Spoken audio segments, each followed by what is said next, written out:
अत्यंत सुख देने वाली 3 प्रकार की शीतल मंद सुगंधित वायु चलने लगी। समुद्र, तालाब और नदियों का जल निर्मल हो गया। चारों ओर सुंदर शकुन होने लगे। सबके मन प्रसन्न है। आकाश और दिशाएं निर्मल है। श्री रघुवीर ने कहा, हे सीते, रणभूमि देखो। लक्ष्मण ने यहां इंद्र को जीतने वाले मेघनाद को मारा था। हनुमान और अंगद के मारे हुए ये भारी भारी निशाचर रणभूमि में पड़े हैं। देवताओं और मुनियों को दुख देने वाले कुंभकर्ण और रावण दोनों भाई यहां मारे गए। मैंने यहां पुल बंधवाया और सुखधाम श्री शिवजी की स्थापना की।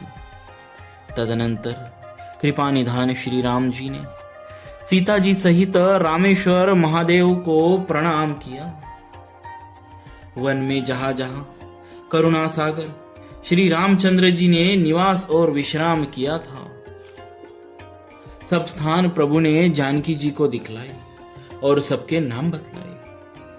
विमान शीघ्र ही वहां चला आया जहां परम सुंदर दंडक वन था और अगस्त्य आदि बहुत से मुनिराज रहते थे। श्री राम जी इन सबके स्थानों में गए। संपूर्ण ऋषियों से आशीर्वाद पाकर जगदीश्वर श्री राम जी चित्रकूट आए। वहां मुनियों को संतुष्ट किया। फिर विमान वहां से आगे तेजी के साथ चला।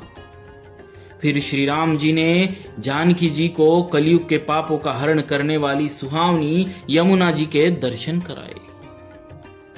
फिर पवित्र गंगा जी के दर्शन किए।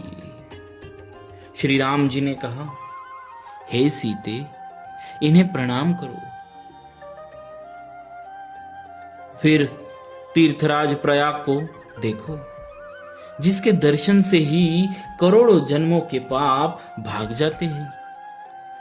फिर परम पवित्र त्रिवेणी जी के दर्शन करो, जो शोकों को हरने वाली और श्री हरि के परम धाम पहुंचने के लिए सीढ़ी के समान है।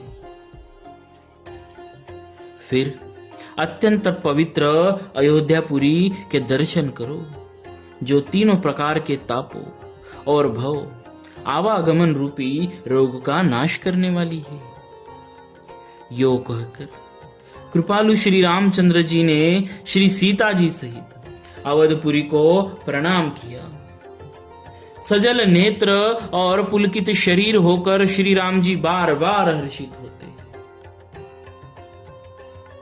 फिर त्रिवेणी में आकर प्रभु ने हर्षित होकर स्नान किया और वानरों सहित ब्राह्मणों को अनेक प्रकार के दान दिए। तदनंतर प्रभु ने हनुमान जी को समझाकर कहा, तुम ब्रह्मचारी का रूप धरकर अवधपुरी को जाओ। भरत को हमारी कुशल सुनाना और उनका समाचार लेकर चले आना। पवन पुत्र हनुमान जी तुरंत ही चल दिए। तब प्रभु भरद्वाज जी के पास गए। मुनि ने इष्ट बुद्धि से उनकी अनेकों प्रकार से पूजा की और स्तुति की और फिर लीला की दृष्टि से आशीर्वाद दिया। दोनों हाथ जोड़कर तथा मुनि के चरणों की वंदना करके प्रभु विमान पर चढ़कर फिर आगे चले। जब निषाद राज ने सुना कि प्रभु आ गए, तब उसने नाव कहाँ है पुकारते हुए लोगों को बुलाया। इतने में ही विमान गंगा जी को लांग कर इस पार आ गया और प्रभु की आज्ञा पाकर वह किनारे पर उतरा। तब सीता जी बहुत प्रकार से गंगा जी की पूजा करके फिर उनके चरणों पर गिरी।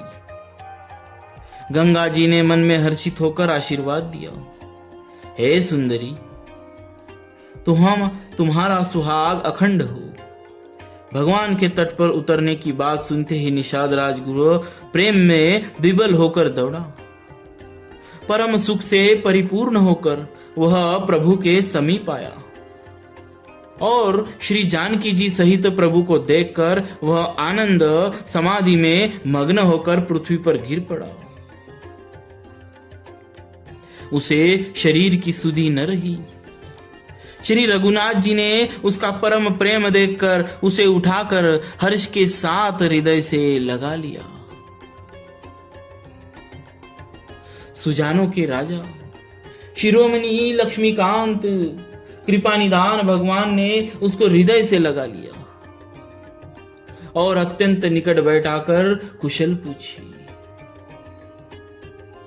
वह विनती करने लगा, आपके जो चरण कमल ब्रह्मा जी और शंकर जी से सेवित है, उसके दर्शन करके मैं अब सकुशल हूं।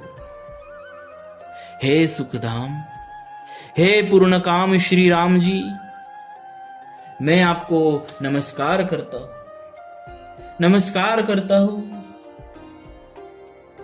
सब प्रकार से नीच उस निषाद को भगवान ने भरत जी की भांति हृदय से लगा लिया। तुलसीदास जी कहते हैं, इस मंदबुद्धि ने मैंने मोहवश उस प्रभु को भुला दिया। रावण के शत्रु का यह पवित्र करने वाला चरित्र सदा ही श्री राम जी के चरणों में प्रीति उत्पन्न करने वाला है।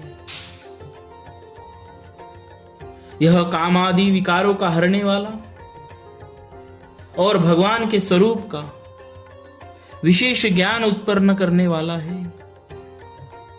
देवता, सिद्ध और मुनि आनंदित होकर इसे गाते हैं।